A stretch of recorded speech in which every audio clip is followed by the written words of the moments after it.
All right, welcome to the special edition of the Orange Ball podcast. This is about a few hours after the NCAA tournament bracket just got revealed, and we're going to kind of talk about our reactions, what we initially think about it, and yeah, just go from there. But kind of the big story. I mean, obviously there was some drama going into this with the bubble and what teams were getting in, and obviously the big story right away, North Carolina getting in to the first four games.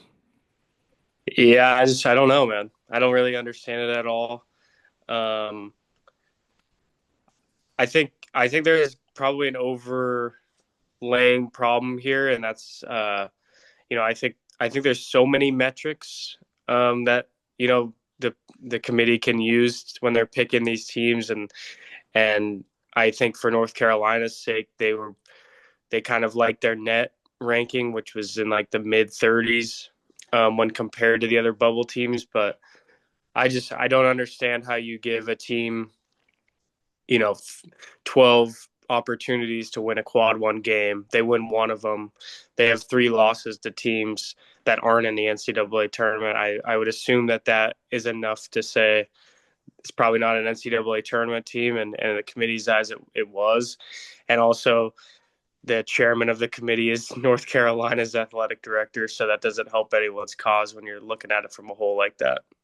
I know, and I understand, yes, they're in the ACC. Yes, they played a lot of good teams.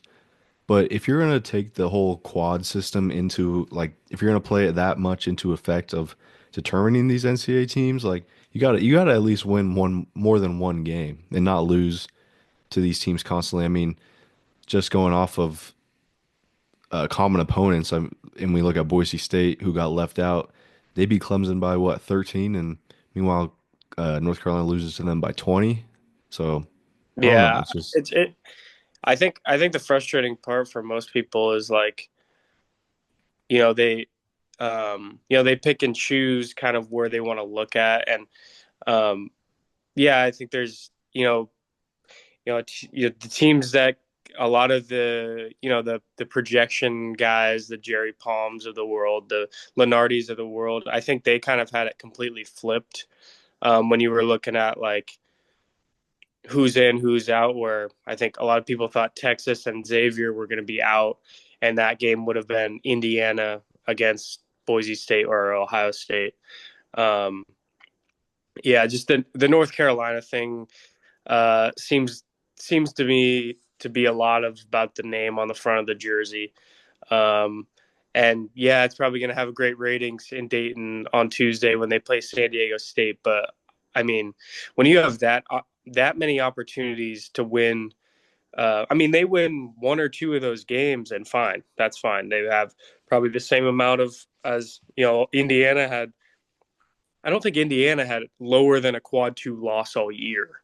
yeah. Like and say what you will about them, I don't think they were really necessarily an NCAA tournament team either. But if you're speaking just in a vacuum on the bubble, I don't really understand how you could keep them out. And then you're also looking at North Carolina, who maybe they just the committee was just like we're just going to shield all the other metrics and just look at net and be like, well, they got a decent net, so let's throw them in. So I don't know, but I mean, it's hard now because we've already seen it, and I heard a couple people on CBS talking about like this is always when a North Carolina goes to the Sweet 16. Now that's after the fact, but I watched them multiple times throughout each section of the year, non-conference, conference. They just never really looked like an NCAA tournament team to me. They played well against Duke, I get that, but they lost a lot of games, and that one quad one win was in December. So it's just difficult for me to justify it. I mean, and obviously we wanted Boise State to have an opportunity, and it just kind of felt like they were really never even given an opportunity to be in the tournament at the end of the day. Yeah, I mean, the committee better be praying that North Carolina wins this first game because if we have a repeat of what happened to Virginia last year in the first four about how they just came out and laid an egg, that's not going to be good. And also, I've never seen this before. I mean, I haven't been following the NCAA tournament as much as I have these last 4 years, but in the little bracket matrix, which is kind of just a compilation of all these different like self bracketologists. They were in 111 out of 111 of these brackets, and even as high as a 9 seed, and they get left out. So that was even more crazy to think that they got left out compared to UNC getting in. Yeah, yeah, that is. I mean, there's a lot of smart people who all year, put together their bracketology, and there's a lot of ones that maybe are going off of just kind of where they work, and we've seen that with kind of ESPN and with um, well, there's also a lot of people, yeah, who are really accurate at this stuff, and it just you can't help but think there was some sort of bias going on with North Carolina. Whether that's true or not, I mean, maybe that's a bit of a stretch to say that, but you got to imagine that. I never heard a good explanation to why they're in the tournament. Um, from everyone who was talking about it, no one gave me an argument that I was like, okay, I can see that. It just seemed like they picked what metrics they wanted North Carolina to look good in, compared to their judging. If you want to look at net, great. If you want to look at the quadrant system, great, but don't focus on, oh well, this team's probably this team's a 4 seed because they have this amount of quad one wins, but oh, we're not even going to look at the quadrant system for one, North Carolina who we're going to put in. So that's where it's a little confusing. Yeah, and kind of going back to about the whole chair, like the AD being the chairman of the selection committee. I mean, yes, he doesn't have a vote or doesn't get to be in the room, I guess, when they're talking, but it's kind of even so, it's kind of hard to believe that the 11 other people are just gonna look at him and be like, "Yeah, sorry, we're not putting your team that you're the athletic director in." And he at Yeah, least it's has ridiculous. yeah, he at least has some sort of push just being there and being in charge of it.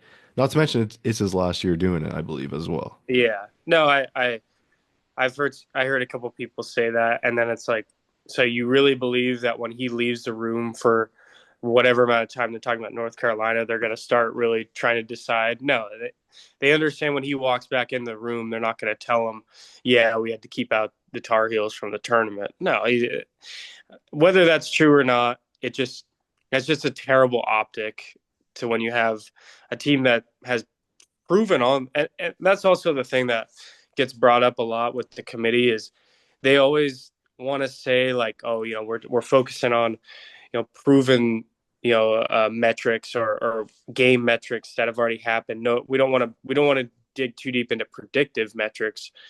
Well, I mean, I don't, if you're going by that, then this North Carolina team was not in the tournament and should never have touched it. When you look at if games matter, games that did matter for North Carolina, they didn't perform, and they won one game in the quad one area that was in December, and they lost multiple games to teams that aren't even in this tournament. So it just, again, we'll see what happens. But if San Diego State takes care of business, like that's a really really disgusting ad for them, and on the uh, resume of the selection committee themselves.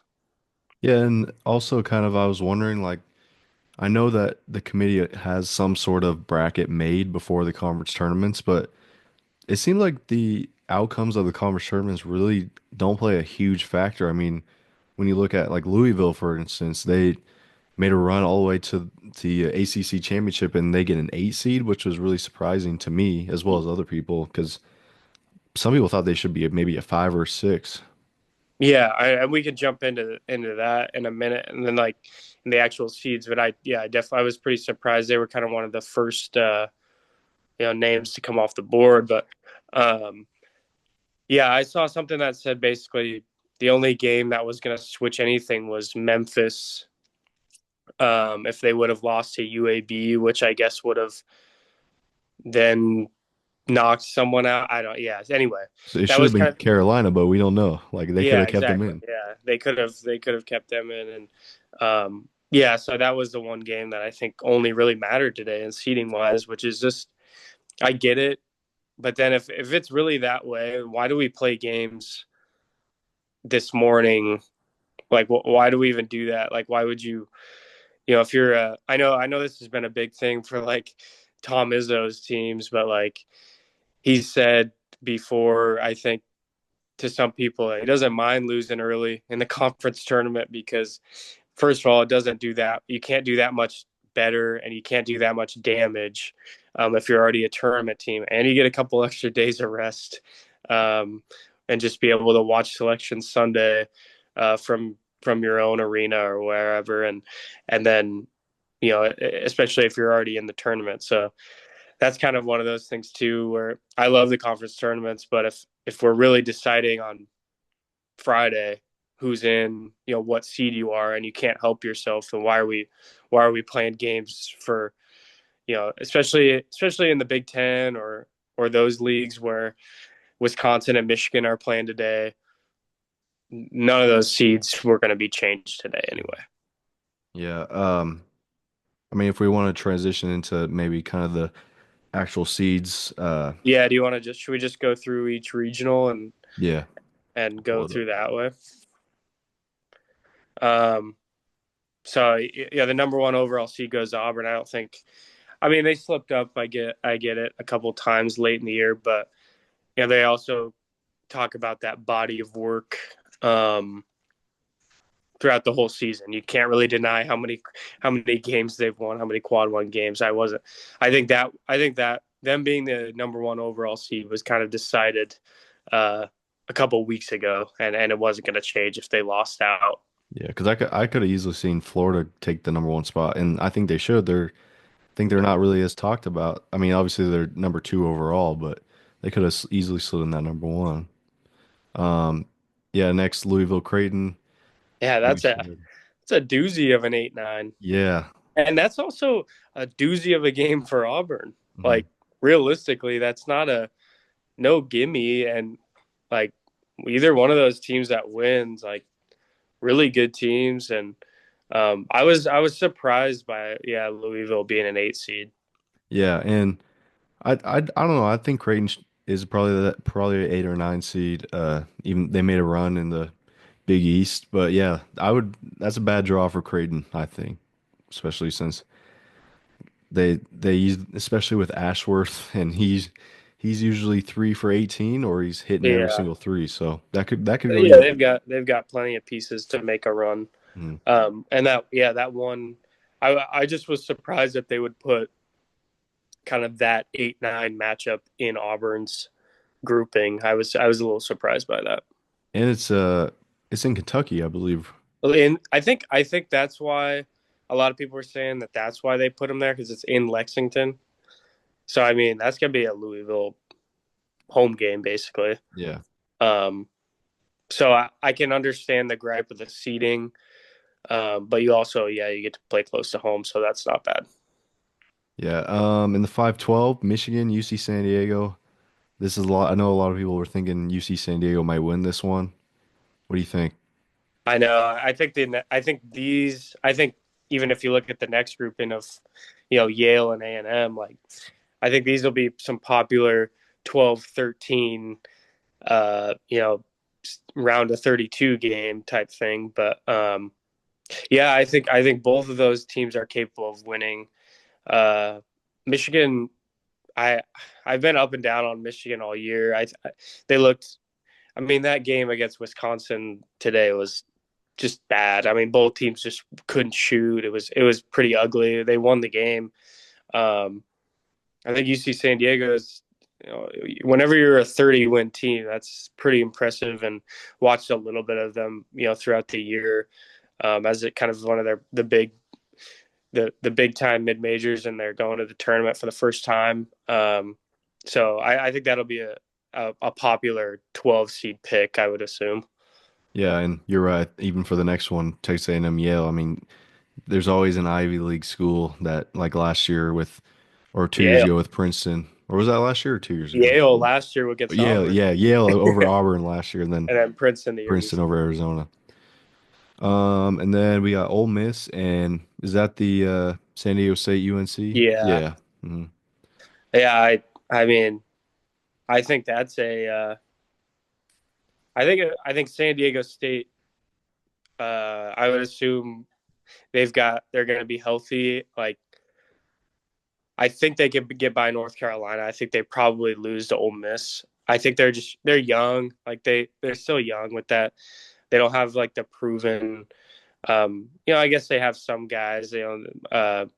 Boyd and some of those guys that have played, but like I hope they beat North Carolina because I think it would just prove again if North Carolina comes out and wins and they go to in Milwaukee to beat Ole Miss, then we can talk about that next time and Mhm. we can groan and moan about that. But um, yeah, that's Chris Beard's squad with Ole Miss and it's another SEC opponent, man. Yep.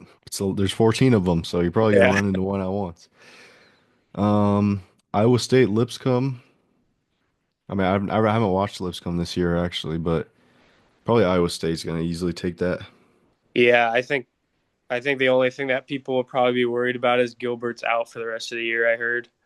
Um, I think Iowa State's still pretty dang good. And you can only go too far on some of the upsets. I think that one is going to be one that people are maybe reaching for.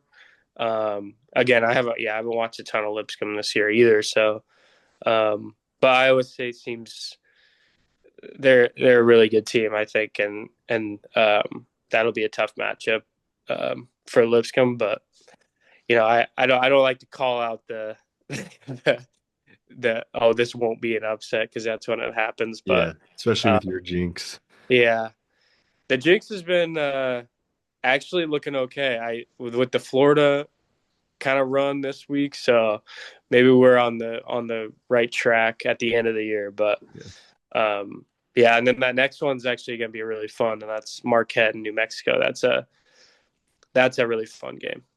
Yeah. I'm excited for that one. I thought, of course, the Mountain West always gets disrespected, so I thought New Mexico was a little underseeded, and when they popped up, Utah State and Boise State were kind of thinking, "Oh shoot, what's gonna happen?" Because San Diego State was already in the playing game, and the best team in your conference is a 10 seed. That's they were kind of Yeah, thinking I like, "Oh, I was in the exact same boat. I was like, I don't. Yeah, I was a little worried that both those teams may be out. Like I didn't know where they were even going to put a Utah State, and which would be crazy. I think that they had obviously had the resume to get in, but yeah, at that moment I was like, yeah, it might be just a couple of these, and might be just waiting on Colorado State's name. But um, yeah, I was surprised by that seed. I kind of thought they'd be in an 8-9 game, um, but a couple games down the stretch, I think they lost that were probably big in the committee's eyes, I guess. But mhm." good game on that one. That'll be tough. Yeah." And then Michigan State versus Bryant. I think this is my big upset of the year or big Wow. upset of the tournament. I'm going.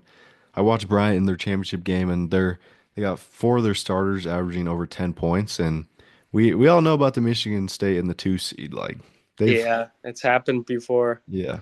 I think I I hope so. I think that's always fun. I think this Michigan State team is really good though. I yeah, that would be crazy if they That's my far out like Yeah, I three like it. I seed or like it. You got to or have a 15 couple of seed. those. Yeah. Yeah. There's always a couple that sneak in there. I think yeah, I'm I'm all for it, man. Yeah. If we just go straight down the West region, um, I guess this would be technically like the fourth one seed, which is Florida. Um, I think the thing that there's always this is one of the best regionals in my opinion. I think this is going to be a really fun, um, you know, to watch. I think the big thing is like Oklahoma, a 9. That's crazy. Like they just really valued how good the SEC was. Which, honestly, if the committee did one thing right, um, it's that they were just kind of honest with how they thought about the SEC, and they just really thought um, the SEC was the best. Was they kind of proved with some of the lower seeds that this is the best a conference has been ever in the history of college basketball, and they proved it by giving the amount of teams in the conference, and then you give a team like Oklahoma, who I think won how many conference games did they win? I mean Six. 6 and 13 or something like that. Yeah, 6 or 7. Yeah, I mean you're talking about games that a team that just didn't really win in conference, and it was against everyone who was that good. Now they're a 9 seed, but they're also taking on Danny Hurley's squad in UConn. Like I don't know, you we could say whatever we want about UConn. Maybe he's got something up his sleeve that's gonna spark him to a run. But They know how to win uh, in March. That's the only thing. yeah, I mean I think a UConn Florida round of 32 matchup would be pretty interesting. Yeah, that will be for sure. This next one's super interesting. Memphis, who I thought was way overseeded as a 5 seed, and then also Colorado State, who's probably the hottest team in college basketball right now. If I was Memphis, I would be saying this was a bad draw. Yeah, I right now, like I don't know the exact number, but I would assume that Colorado State's shooting like 60% from three in the last 10 games they've played. I mean, it's unbelievable. Um, I think Colorado State opened up as like a 3-point favorite as a Yeah, 12 seed, which is which is crazy. just nuts. Like that just shows how um, hot they are right now. Um, yeah, this is kind of one of those sections in Seattle where probably a popular pick for a 12 and a 13 matchup in the second round. I think Grand Canyon talked about at the beginning of the year too. Like, didn't have a great beginning of the year. They end up winning the WAC. Maryland's really good though, out of the Big Ten. So I think I would pick Maryland in that game. But Yeah. right now, if I'm thinking Colorado State, I don't know what I like. Memphis, I think they beat Memphis. I think it might be one of those that's like doesn't really feel like an upset if they do win that game. Yeah, I would also go Colorado State and probably Maryland. I mean, Grand Canyon's athletic and they're skilled, but they just kind of had a down year this year. Yeah, I think that's yeah. I It's nothing that like a Big Ten team hasn't seen. I feel like I think who'd they beat last year? St. Mary's, Yeah, which is which that kind of tracks, right? Like mm, it's a kind of a different um, style, so I could see that. I think another one that a lot of people will like is that Drake Missouri game. Um, Drake's um, a 30-win team. They're really fun to watch too. A good defensive team, and Missouri, another team out of the SEC. But like I kind of like Drake in that game. I think I know Missouri is good, but I think yeah, I kind of have leaning Drake when I look into that one a little more. yeah, me too. I'm going with Drake. Then they can match up with Texas Tech, who is my sleeper. I guess they're not really a sleeper Final Four team just because they're a 3 seed, but I will probably have them going a long way against, and they open up with UNC Wilmington. Yeah, I actually really like that pick too because I kind of have been thinking that I think once they won at Houston, what was that? It was a while ago A while without ago, but and like without that was J.P. kind of when I Cotton. was like, all right, I think this team's capable of winning a lot of a lot of games and winning in March, and so I like that. And then that Providence little section is going to be pretty fun. Yeah, I with St. John's, you got Patino, you got Bill Self, you got Cal. Um, I'm yeah, kind of hoping for a Cal Patino matchup. I think that would be a classic all timer. Maybe white suit out of Patino, yeah. something like that. Um, but don't look too far because you got those Omaha boys. Trash can kills. Yeah. Yeah, Uh, that will be really Tough fun. matchup for them though. Yeah, I think St. John's will win that. I don't know. I don't know how I feel about Kansas, but I don't I know how I think feel about Arkansas either, too. yeah, that could go either way. Yeah. Yeah, I don't I yeah, I haven't been very high on Kansas. I haven't been very high on Arkansas either. Like, um, yeah, I don't. That's just it'll be two good coaches at least going at it. I don't know how I feel about that game either. Yeah. Going into the East, I mean, Duke is gonna win their first game. If they don't, then Yeah. I'll shut down this podcast and I'll move out of the country. Yeah. But I guess the story there is Cooper Flag, will he rest for the first game? Probably. I would assume you do.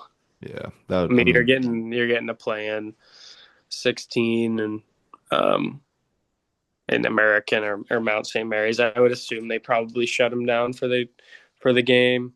Um because the next matchup, Mississippi State, Baylor, those are two capable teams. I think Mississippi State's probably the team that wins that game. I would Um, agree. I know Baylor has had kind of an up and down year. Um, Mississippi State has given a lot of teams some fits in the SEC too. They didn't win like a ton of games, but they had a lot of. It felt like they lost a lot of like overtime games or kind of that kind of thing. So maybe we'll see something like that. Yeah, what we got? We got Oregon Liberty. Uh It's kind of an interesting one. yeah. What do you feel you think Oregon probably was should have been a 5 seed or Yeah, I think that's pretty. I think that might be a pretty fair seed. Just yeah. like they were at once a 2, they dropped down to like a 7. I think they're probably fine with that. I think they were. I think that's also one of those ones where you're kind of fine with a 5 because you're in Seattle. Mm, Um, I think I I don't know a whole lot about Liberty. Um, what I do know is they shoot a ton of threes. I think they're like one of the top in the country at doing that. Um, I would assume Oregon probably takes care of business because I really want to see an Oregon Arizona matchup. That's just like an all time classic Pac-12 kind of rivalry that they used to have, and um, I always like that matchup with those two teams are going at it. But I know a lot of people like Akron as well, so I think Arizona's probably gonna sneak away, but or we'll get by that one, and maybe we'll see an Oregon Arizona matchup. yeah, I was thinking that too as soon as it came out. Like we get a good old fashioned Pac-12 rivalry, and I do think it will also be Oregon Arizona in the second round. Yeah, and then we've been talking about. I think this is one of the games that I'm kind of looking forward to watching. That's kind of maybe not on a lot of people's watch list, but BYU VCU in the 6-11, like that's a really interesting game. I think BYU's been playing extremely good, but VCU has been just kind of um, I wouldn't say under the radar because they've been kind of at the top of the A10 for the whole year, but I think nationally, yes. Yeah. I mean I think this is one where people are thinking that this is an 11-6 upset, but yeah, you're right. BYU's just been super hot recently. I mean, they had a tough game against Houston in the Big 12 tournament, but I think BYU is just going to come out and do it what they always do, just score a lot of points. Yeah, no, that's kind of why I was interested. I don't necessarily think that VCU. I'm pretty high on BYU. I don't think VCU necessarily beats them, but I do think that um, it'll be an interesting matchup. I just thought, kind of the play styles by both those teams, but yeah, BYU just scores a ton of points, and they're just fun to watch too. I Mhm. think. Yeah. Next one, Wisconsin, Montana. Wisconsin came up short, like you said today, against Michigan.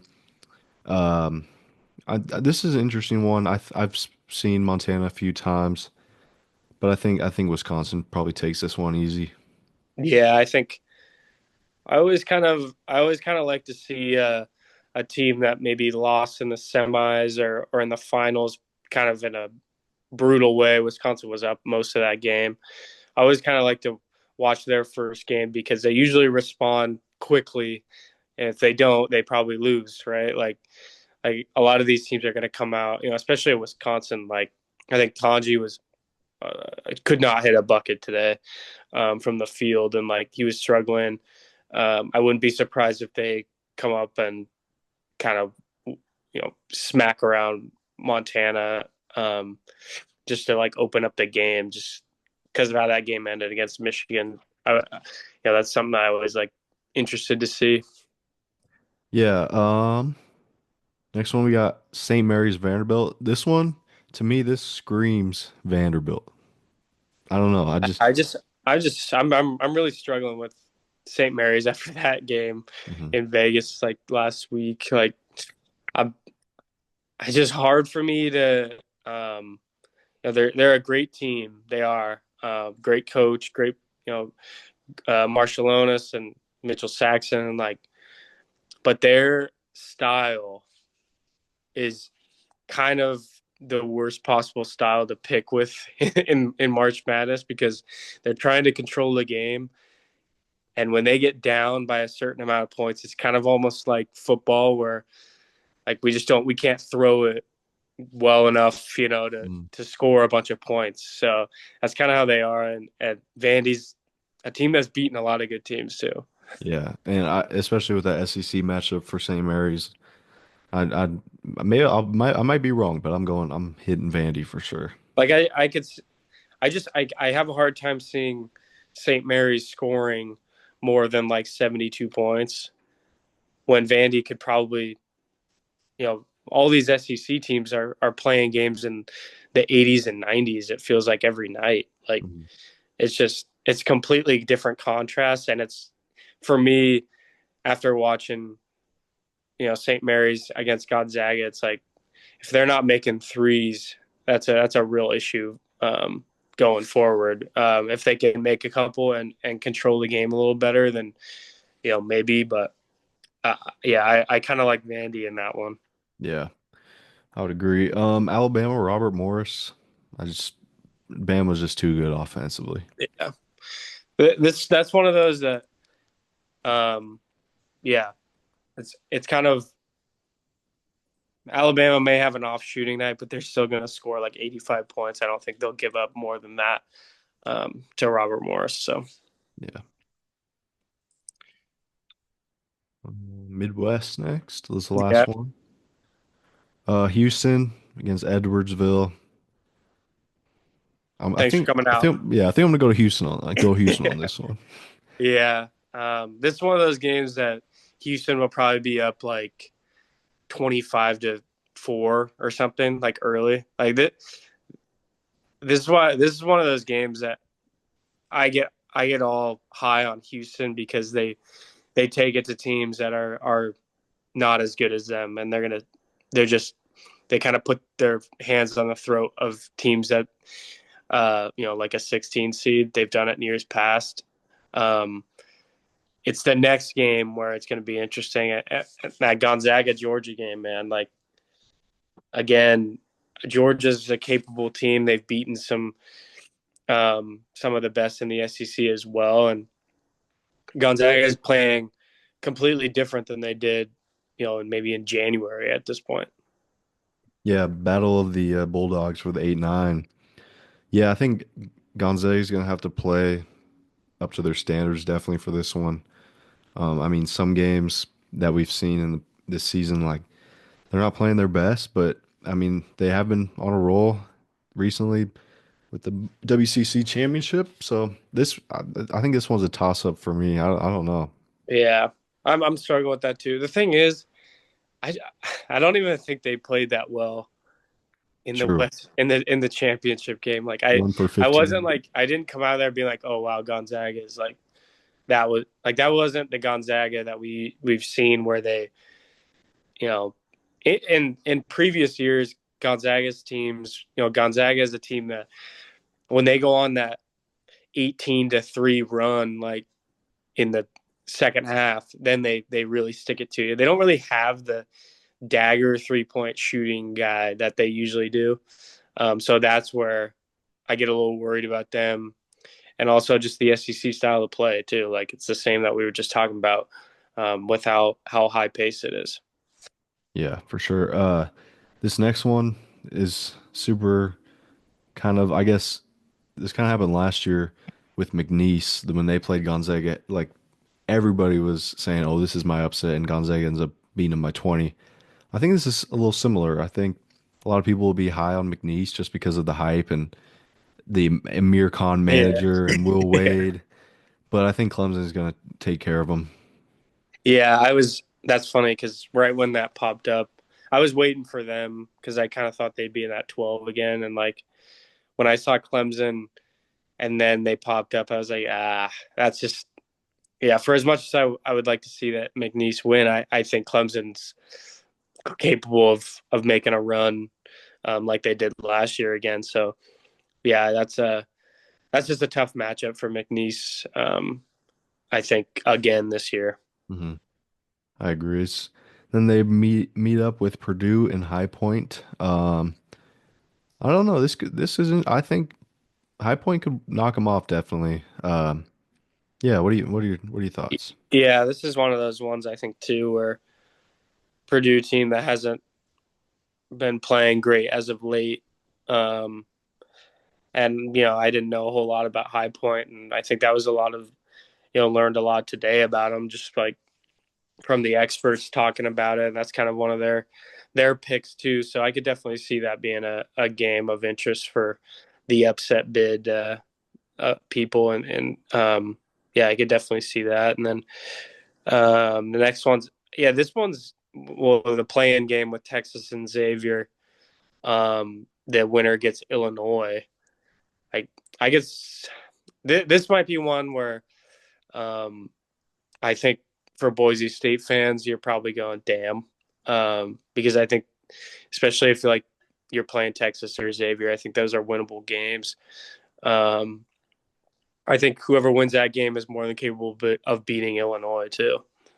Yeah, I would agree. I'm honest. I'm gonna put it out there that I'm picking Texas to win the first four and beat Illinois. Yeah, I was kind of thinking that too. Like I don't think Xavier's a tournament team.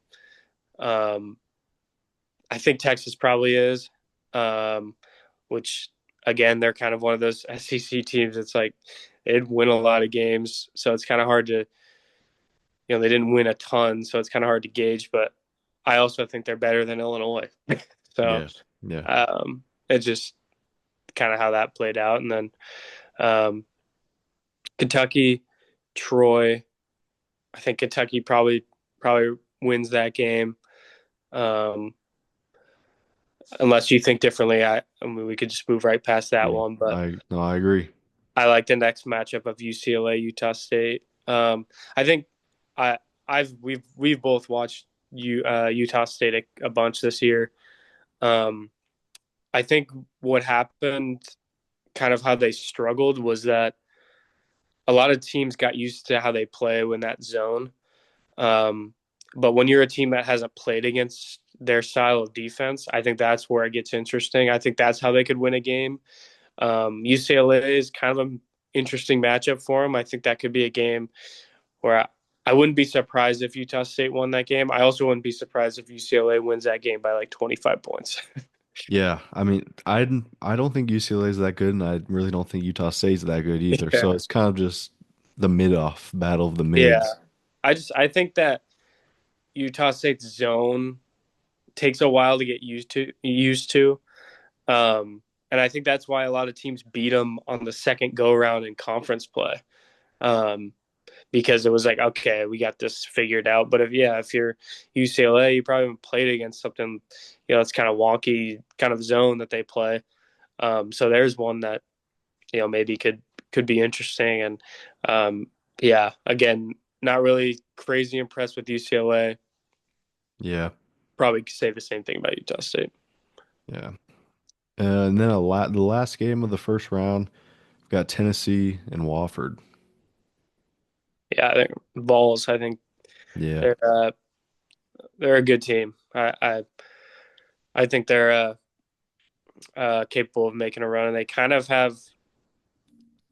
Honestly, if you're looking at that, kind of section of the bracket, Tennessee could probably win. I mean that. I don't see a team that would really give Tennessee problems. Going through that bracket. Yeah, I would agree. I would say Wofford has a potential March Madness star on their team with his name's Kyle Filwich, the guy who shoots the underhand free throws. Yeah, yeah, He's that's he's right. almost averaging a double double, so he could be one of Yeah, those Jack Golke type guys. maybe. Yeah, I did watch a little bit of their championship game. So yeah, they aren't a bad team by any means, but yeah, I mean Tennessee could get Utah State and then Illinois in the Sweet 16. That's uh that's pretty favorable for Tennessee considering how tough kind of the rest of the two seeds are um, in the other brackets as well. Yeah, no, but I'm excited. I think this tournament could go any way. I know the one seeds are pretty heavy, but you never know. Like it's never 1-1-1-1 in the final four. Yeah. Well, what's your final four pick? Just honestly, for me, I like just how I always do it. Like when I'm like doing the bracket play and stuff. Like I try not to do it immediately because I end up going through and it is just like one, two, one, Yeah, two. I saw like Jay Williams. He was like, here's what I'm looking at yeah. my Elite Eight, one, two, one, two. So I try not, I feel like when the bracket comes out, everyone wants to fill it out and you end up just filling it out so Mm. chalk that it's hard. So, but what do you got? Kind of, Yeah. I'm gonna go. I'm gonna kind of go out on a limb. I'm not gonna go the one route for the South. I'm gonna go Louisville. oh yeah. No, actually, I'm going Iowa State for the No, I'm not. I'm going Louisville for the South. West, I'm gonna go Florida. Let's see, Midwest. Midwest. Yeah, you're right. It's really hard not to pick Houston. Yeah. So, And like, it's really hard not to pick Duke. yeah. I don't know. I think I have to go back to the lab and watch some game film Yeah. maybe. But uh wait, where was I? Midwest. Oh, okay, Midwest. You know, I'm gonna go Tennessee. I'll pick Tennessee. And then for the East, going Wisconsin. All right. So 1-3-1-3, I believe. Yeah. Um, yeah, I think in for my South region, um, I yeah, I was almost gonna say Iowa State, but no Keyshawn Gilbert, Yeah, maybe. Um,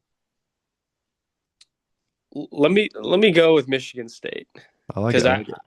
I it's almost one of those things where when you said that about the upset, like I could definitely see that happening, but they do have a really kind of gritty team that I think Tom Izzo is kind of what is a 30th year. Like I could definitely see them making a big run. West, um, honestly, I could see Texas Tech coming out of there. Um,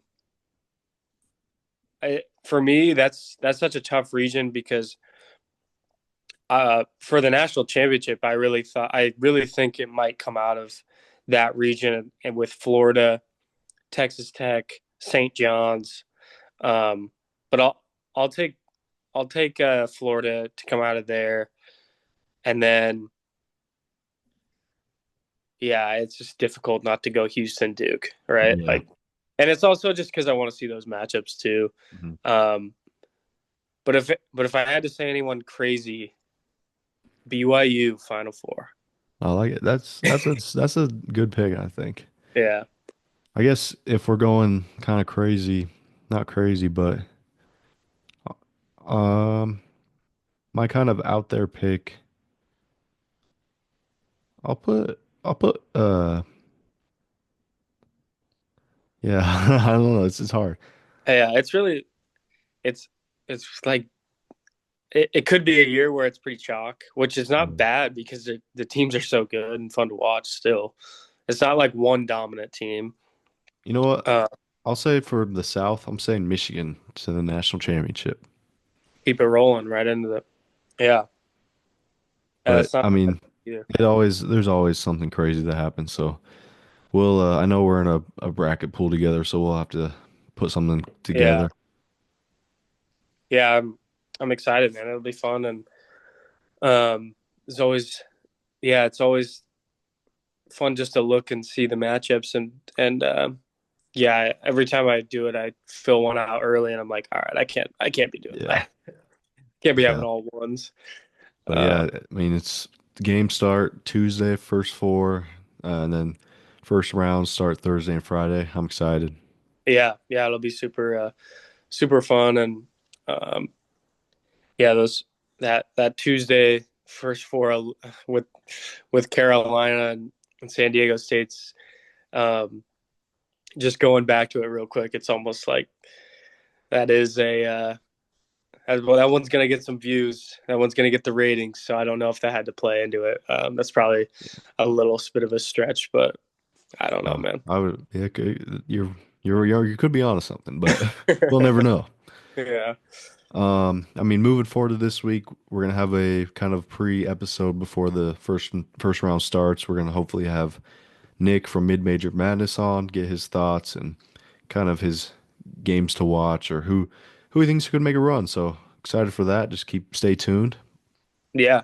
Well, um, yeah, that'll be fun to do that. He knows who the upsets are gonna come from. Yeah.